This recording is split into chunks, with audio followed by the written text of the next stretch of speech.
కానీ రీసెంట్ మీ ఇంటర్వ్యూలు చూస్తే కింద నేను కొన్ని కామెంట్స్ చదివాను మేడం.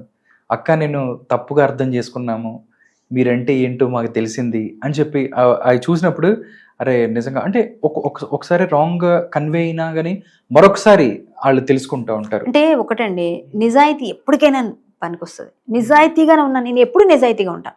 ఎందుకంటే నేను అబద్ధాలు ఆడరా మీరు అంటే చిన్న చిన్న అందరూ ఆడతారు. ఇప్పుడు నేను ఎక్కడికో వెళ్ళాలి, అర్జెంట్ వెళ్ళాలి, సమయం మించిపోయింది, మన ట్రాఫిక్లో ఒక అరగంట ముందు వెళ్ళాల్సింది లేట్ అయింది, ట్రాఫిక్లో ఇరుక్కుంటాం, అప్పుడు ఏదో చిన్న చిన్న అబద్ధాలు చెప్తాం, తప్పదు. ఏదో టైర్ పంచర్ అయిందో అలా చిన్న చిన్న ఏదో చెప్తాం, ఏదో అది తప్పదు. అలాంటి అబద్ధాలు తప్ప పెద్ద పెద్ద అబద్ధాలు ఆడేసి అంత నాకు గట్స్ లేవు. నేను మరీ అంత నిద్రపోలేను. ఇంకొకటి అబద్ధం ఆడినా ఆ నిద్ర పట్టక మళ్ళీ నేనే వచ్చి నేనే చెప్పేస్తాను, నేనే ఓపెన్ చేసేస్తాను, నేను ఒప్పేసుకుంటా. అప్పుడు కానీ నాకు నిద్ర రాదు.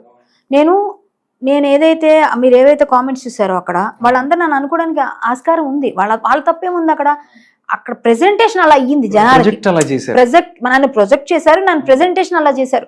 సో నన్ను తెలిసిన వాళ్ళు, నన్ను బాగా దగ్గర చూసిన వాళ్ళు, నాతో పాటు ఉన్న మనుషులకు నేనేంటో తెలుసు కాబట్టి వాళ్ళందరూ రాంగ్, మీరు అనుకుంటే రాంగ్ అని ఫైట్ చేస్తారు. మీరు ఫేస్బుక్ లో కానీ ఇన్స్టాలో కానీ చాలా మంది ఏదైనా మాట్లాడినప్పుడు లేదు ఆవిడది కాదు, ఆవిడ గ్రేట్ అని చెప్పేసి చాలా కామెంట్స్ పెడితే నాకు సపోర్ట్ చేసి వస్తారు. కానీ జనాలకి తెలియకుండా అలా ప్రొజెక్ట్ అయిపోయినప్పుడు వాళ్ళ తప్పు కాదు. మొన్న ఇది ఏదైతే మీరు చూసిన కామెంట్స్ చూసిన ఇంటర్వ్యూ రీసెంట్ నిన్న ఇంటర్వ్యూలో, ఆ ఇంటర్వ్యూలో కింద కామెంట్స్ అన్ని కూడా నాకు 700-800 కామెంట్స్ ఉంటే ఒక 50-40 అంటే ఆపోజిట్ గా పనికి రాకుండా ఏదో తిట్టేవాళ్ళు ఉంటారేమో కానీ అంటే అయి ఉండొచ్చు వాళ్ళు.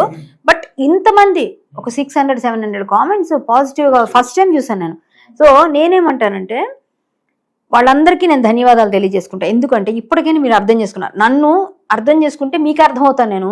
ఇంకొకటి, నేను కూడా నిజాయితీగా ఒప్పుకుంటాను తప్పు చేస్తే. నేను నిజంగా అమ్మాయి విషయంలో నేను నమ్మేశాను, అమ్మాయి చెప్పిందే నిజం అనుకున్నాను, అమ్మాయికి సపోర్ట్ చేశాను, అన్ని విధాలుగా నేను చేద్దాంలే పప్పు ఆడపిల్ల, నేను పక్షపాతిని చెప్పాను. నేను అవునండి, ఎందుకంటే నేను అదే అడుగుతున్నానండి. చాలా సార్లు టాలీవుడ్ లో ఆడపిల్లకి అన్యాయం జరిగితే కరాటే కళ్యాణం వస్తుంది, గొడవ పడుతుంది, కావాలంటే చంప మీద కొట్టి కూడా అడుగుతుంది, ప్రశ్నిస్తుంది అని చెప్పి మాట్లాడుకుంటారు పరిస్థితి. ఒకేసారి లావణ్య రాజ్-తరుణ్కి సంబంధించి లావణ్య వైపు మొగ్గు చూపిన కరాటే కళ్యాణ్ గారు నిన్నెళ్ళి శేఖర్ భాష దగ్గరికి వెళ్ళి అక్కడ మీరు పరామర్శించారు. నిజంగా అంత టర్న్ తీసుకోవాల్సిన అవసరం ఏంటి? నిజంగా మీరు ముందు ఏం తెలుసుకున్నారు, అయిపోయిన తర్వాత ఇప్పుడు ఏం తెలుసుకున్నారు, ఏది కరెక్ట్ అనుకున్నారు, ఏది ఒప్పు అనుకున్నారు అంటే ఏం చెప్తారు? అమ్మాయి నాతో ఫస్ట్ మాట్లాడుతూ ఏడ్చింది, బాగా కాల్ చేసి బాగా ఏడ్చింది. సహజంగా ఆడపిల్ల ఏడిస్తే ఎవరికైనా బాధ. నాకు ఎందుకమ్మా ఏడుస్తున్నావు అని చెప్పి అన్నాను. అమ్మాయితో మాట్లాడాను, అమ్మాయి నాకు అన్ని చెప్పింది, ఏవో చెప్పింది. అమ్మాయి చెప్పింది నమ్ముతాం కదా. సో అమ్మాయి చెప్పినప్పుడు నేను నమ్మాను. నాకు తెలిసి అదే రాజ్-తరుణ్తో నేనేం మాట్లాడలేదు, నాకు ఈ శేఖర్ భాష కూడా తెలియదు, ఎవరు తెలియదు. సో నేను తనే కాల్ చేసి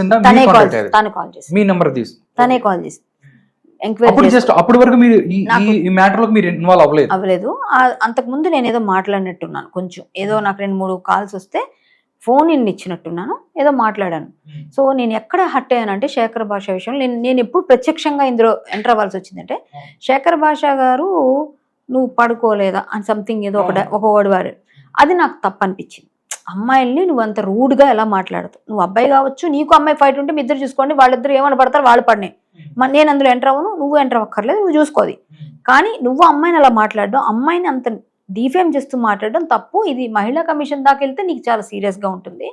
నువ్వు అమ్మాయిని అట్లా అసలు యాక్చువల్ గా ఒక అలా పిచ్చి పిచ్చి పనులు చేసే అమ్మాయిని కూడా అనకూడదు అంటారు. కరెక్టే కదా, అనకూడదు అంటారు. ఇప్పుడు చేసినా గానీ అనే హక్కు నీకు ఎవరు లేదు అట్లా అంటారు కదా, అది మన లాలోనే ఉన్నప్పుడు నువ్వు ఎట్లా అంటావంటే నేను అర్థం పెద్ద తప్పు కాదు అని చెప్పి ఏదో వాదిస్తే నేను గట్టిగా అరిచాను, అబ్బాయి మీద గట్టిగా అరిచాను. అప్పుడు నన్ను అందరు తిట్టుకున్నారు, ఈ అమ్మాయి ఏంటి ఆ అబ్బాయికి సపోర్ట్ చేయట్లేదు, ఈ అమ్మాయికి సపోర్ట్ చేస్తున్నారు, నన్ను తిట్టారు అందరు జనాలు సేమ్ కామెంట్స్ లో, అవన్నీ అనుకున్నారు, వదిలేసి నేను పట్టించుకోలేదు. నాకు అనిపించింది నేను చెప్పా, నా మనసుకు తోచింది నేను చెప్పా, నాకేమనిపించిందో నువ్వు ఫైట్ చేయి అమ్మాయితో, కానీ ఆ అమ్మాయిని మాట్లాడే పద్ధతిలో మాట్లాడు అని నేనన్నా. నువ్వు ఏమైనా చేసుకో, నువ్వు ఫైట్ చేయ, కేసులు పెట్టుకో, కానీ అమ్మాయిని పడుకున్నావా ఇట్లాంటి మాటలు ఆడకూడదు అనేది నా వెర్షన్. సో అమ్మాయిని అట్లా అనకూడదు, ఏ అమ్మాయి అయినా, అమ్మాయి చేసినా కూడా అనకూడదు. నువ్వు తర్వాత మాట్లాడు, చేస్తే దానికి నిరూపించి అప్పుడు జనాలే చెప్తారు. నువ్వు ఎట్లా అంటావు, నువ్వు ఎట్లా అనేస్తావు, నువ్వు అలా చెప్పకూడదు కదా అని నేను అది అన్నాను, అయిపోయింది అక్కడతో. ఆ తర్వాత ఈ అమ్మాయి నన్ను ఇంకా నేను ఎప్పుడైతే సపోర్ట్ చేశానని ఫీల్ అయిందో నాకు ఫోన్ చేసింది. ఓకే. అమ్మాయి ఫోన్ చేసింది. అమ్మాయి చాలా ఏడ్చింది, మాట్లాడింది. సహజంగా స్త్రీ పక్షపాతం అవడం వల్ల అయ్యో పాపం ఏడుస్తోంది పాపం పిల్ల అని, నేను ఎందుకమ్మా ఏడుస్తావు ఏమైందని నేను అమ్మాయితో మాట్లాడిన తర్వాత అమ్మాయి రికార్డ్ చేసుకుంటుందో ఏమో నాకు తెలీదు, నాకు అమ్మాయి గురించి నాకు తెలీదు. సో నేను అన్ని మాట్లాడేసాను. నేను ఒక అవుట్ స్పోకెన్ యాక్చువల్లీ. మన ఫిల్టర్లు మాస్కులు ఏమి ఉండవు, డైరెక్ట్ గా నేను చెప్పేసి ఏముందో అందులో ఏం మాట్లాడాను. అమ్మాయి అప్పుడు ఏమందో కూడా నాకు గుర్తులేదు. జనరల్ గా యాక్చువల్ గా అమ్మాయికి తెలియని విషయం ఏంటంటే నా ఫోన్ లో కూడా ఆటోమేటిక్ రికార్డర్ ఉంటుంది. ఆ అమ్మాయి ఎందుకంటే నాకున్న థ్రెట్ కి నేను అన్ని పెట్టుకోవాలి. సో నా దగ్గర కూడా ఆటోమేటిక్ రికార్డర్ ఉంది. సో అది నేను విని తర్వాత చెప్పాలి ఆ అమ్మాయి ఏం చెప్పింది. ఇప్పుడు నాకు గుర్తులేదు జనరల్ గా, అప్పుడు నేను మళ్ళీ వినలేదు. నేను అమ్మాయి పేరు కూడా ఫీడ్ చేయలేదు, ఇందాక ఎప్పుడో ఫీడ్ చేశా. ఎందుకంటే ఆ రికార్డ్ ఒకసారి నేను కూడా విందాం. సో అయితే అమ్మాయి యాక్చువల్ గా అప్పుడు అమ్మాయి ఫోన్ చేసి మాట్లాడిన తర్వాత ఇదంతా ఏదో మాట్లాడేసాను నేను. అయిపోయిన తర్వాత నెక్స్ట్ డే శేఖర్ భాష గురించి నేను వస్తానండి, మీరు ఉంటానంటే వస్తానని చెప్పింది స్టూడియోకి. వాళ్ళు కూడా మీరు ఉంటానంటే వస్తానంటుంది, రమ్మండి అని చెప్పి వాళ్ళు కూడా పిలిచారు. అమ్మాయి వచ్చి కూర్చుంది. సరే అమ్మాయి రేపు పోన్లే చూద్దాం, నేనైతే వింటాను, రెండు వైపులా చూద్దాం. అబ్బాయి చెప్పింది అప్పటికే 4-5 వాయిస్ రికార్డులు ఈ అమ్మాయి అన్నీ విన్నాం. కొంచెం జుగుప్సకరంగా ఉన్నాయి అవన్నీ, వినంగానే చిరాకు వచ్చింది. బట్ ఏంటంటే ఏమోలే ఇవన్నీ క్రియేటెడ్ కూడా అయ్యుండొచ్చు, చెప్పలేం, ఫ్యాబ్రికేటెడ్ చేసేస్తుంటారు కదా ఈ రోజుల్లో అని నేను అట్లా అనుకుని సరే కూర్చుని అమ్మాయి పక్కన మాట్లాడుతూ, నేను బ్లాంక్ గా ఫస్ట్ టైం మాట్లాడే టాక్టివ్ పర్సన్ని అమ్మాయి మొత్తం కాన్వర్సేషన్ అమ్మాయి మాట్లాడింది. మీరు కావాలంటే ఆ ఇంటర్వ్యూ చూడండి. కామ్గా కూర్చొని చూస్తున్నాను నేను, అన్ని అబ్జర్వ్ చేస్తున్నా ఇటు అటు అంతా. మధ్యలో 2-3 మాటలు మాట్లాడుంటా, లాస్ట్లో అయ్యో పిల్ల మోసపోయినట్టుందండి ఏవో 4 మాటలు చెప్పా. దానికే నాకు తిట్లు పడ్డాయి అందరి దగ్గర నుంచి. ఈ అమ్మాయికి సపోర్ట్ చేస్తారా, డ్రగ్స్ తీసుకునే అమ్మాయికి అని అన్నారు. సరేలే అనుకొని ఒకవేళ తప్పు ఉంటే అమ్మాయినని శిక్షిస్తాం, తర్వాత ముందు అయితే అమ్మాయి కదా కొంచెం సపోర్ట్ ప్రొటెక్ట్ ఇవ్వాలి అని నేను అలా ఆలోచించాను. సరే నాకు కొంతమంది నుంచి పెద్దోళ్ళ నుంచి ఏంటండి మీరు నిజం వైపు ఉంటారని అందరూ అనుకుంటారు, ఏంటి మీరేంటి ఇటువైపు ఉన్నారు అని కూడా అన్నారు నన్ను.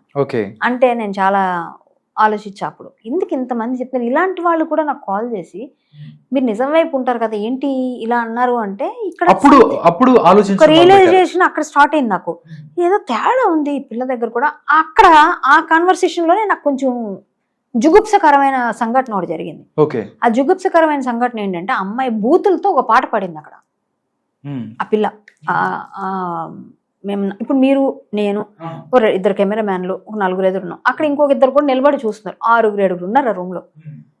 రాస్తారని ఇలా పాడాడని పచ్చి బూతులతో, అమ్మాయిలు కాదండి అబ్బాయిలే పాడలేని పాట అమ్మాయి అక్కడ ఓపెన్ చేసి అసలు పాడుతుందని నేను ఎక్స్పెక్ట్ చేయలేదు. నాకు చెవులో అక్కడ నా ఎదురుగా నా ముందు పాడింది అంతకు ముందే, నేను నమ్మాను అనమాట. అమ్మాయి చెప్పిన ఎవిడెన్సెస్ లో అదొక ఎవిడెన్స్. నాకేంటంటే ఇలా పాడతాడు అక్క, ఇలా చేశాడండి, ఇలా అయిందండి కళ్యాణి గారు అట్లా అంటే, అయ్యో ఎంత దుర్మార్గుడు ఎంత దరిద్రుడు అని అనుకుంటున్నాను కామన్ గా.